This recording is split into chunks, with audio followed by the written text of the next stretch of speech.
Magazine. 3 weeks ago, Now's publishers and editors were charged with 14 counts of communicating for the purpose of prostitution.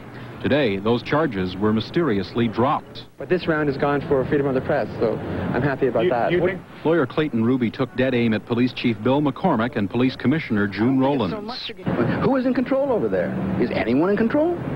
Why do citizens have to be dragged through the courts in a totally unfounded way, simply because no one is running the police department? The police are out of control. They're pursuing their own agenda, and I think that's a serious problem. Now believes the charges were revenge for hard-hitting articles written about the force. When you write critical coverage of the police in this city, they don't like it, and they let you know they don't like it. I have a right to be a prostitute. In Canada, being a prostitute is not illegal. Even if this woman takes out sex ads in Now.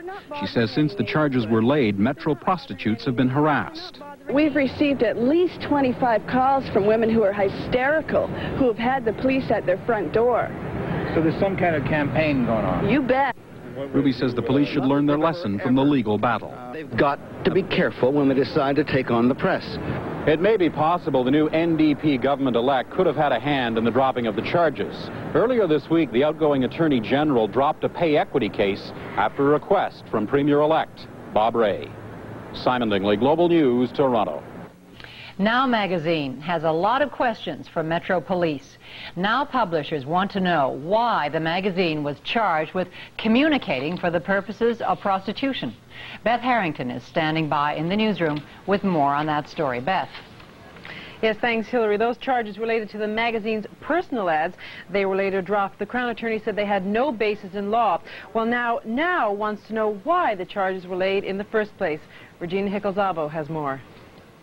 Enclosed with it is an appendix specifying the individual counts and the date of the offenses.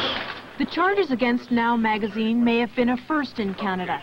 A magazine and its senior staff gets slapped with 14 counts of communicating for the purpose of soliciting. These ads were the problem. People placing the ads are looking for business as prostitutes, and that's illegal. But in a matter of weeks, Now Magazine staff and their lawyer were summoned to court and informed the charges had been dropped. They had no basis in law. Today, Now had its chance to face the police chief and the body that oversees the police. The charges were so wrong-headed that they could not be the result of a simple mistake. What was the motivation of the officers who charged us? Can the chief of police make public the private explanation he has apparently already given this commission? But the chief said his officers were just doing their jobs. Without making apology at all, and I certainly do not do so, I think that we did what we had to do to satisfy not only public complaint, but that which is our responsibility. But Now was miffed by the chief's answers. I got no feeling from the chief at all that was of any serious interest. I felt that the police's chief's response was a self-serving one. He didn't want to look bad, and that was it. For the time being, it seems the Board of Police Commissioners will let the matter be. Now says they don't want to proceed and sue the police. They say it's cost the magazine $20,000 already just to clear its name. Regina Hickel-Szabo, CBC News, Toronto. Wouldn't be my view. I wouldn't keep prostitution off the streets, I'd legalize it. There is no law against prostitution in Canada, but prostitution-related charges can be laid. Now Magazine found itself in some legal hot water in recent weeks, and our legal specialist, Lauren Honickman, is at police headquarters with an update on that story. Lauren?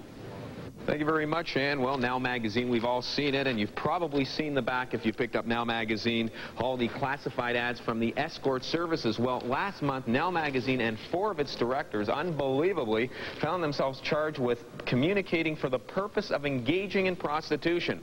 And not surprisingly, a few weeks later, the Crown stayed those charges. Well, today, the executive editor of Now was before the Board of Police Commissioners demanding some answers. The charges were so wrong-headed that they could not be the result of a simple mistake. The charges were the actions of a morality bureau that is unfocused and reflects neither the values nor the needs of the community. Metro Police began investigating Now Magazine because a parent complained that her young teenager had responded to one of the ads. But Alice Klein says police were upset with the magazine's coverage of the force and the charges were some type of revenge. The charges were a patent example of selective enforcement. Other publications, including the universally available Yellow Pages and the Toronto Dailies, carry escort ads. But Now alone was targeted. Police Chief Bill McCormick told the Board of Police Commissioners there was no revenge. Charges were laid against Now, despite the fact a senior Crown attorney who was consulted wanted more time to give a formal opinion. Chief McCormick says it's an officer's right to lay a charge if he feels he has reasonable grounds. There is no rancor here whatsoever. It is a matter that went through due process. It is a matter that was stayed as a result of the decision of those people who are empowered to do that. We don't dispute that individual police officers may lay charges, but we do dispute this use of public money to carry on an investigation, to put us at great expense. Well, after some discussion, the Board of Police Commissioners said basically they cannot really do anything, that is, advise the chief of police or the police when to lay charges and when not to lay charges. Now, Alice Klein said she's not going to take any legal action. They're not going to go to court, not sue the police for wrongful arrest. She said basically all Now Magazine really wanted in all this today was a simple apology. That did not happen. And back to you.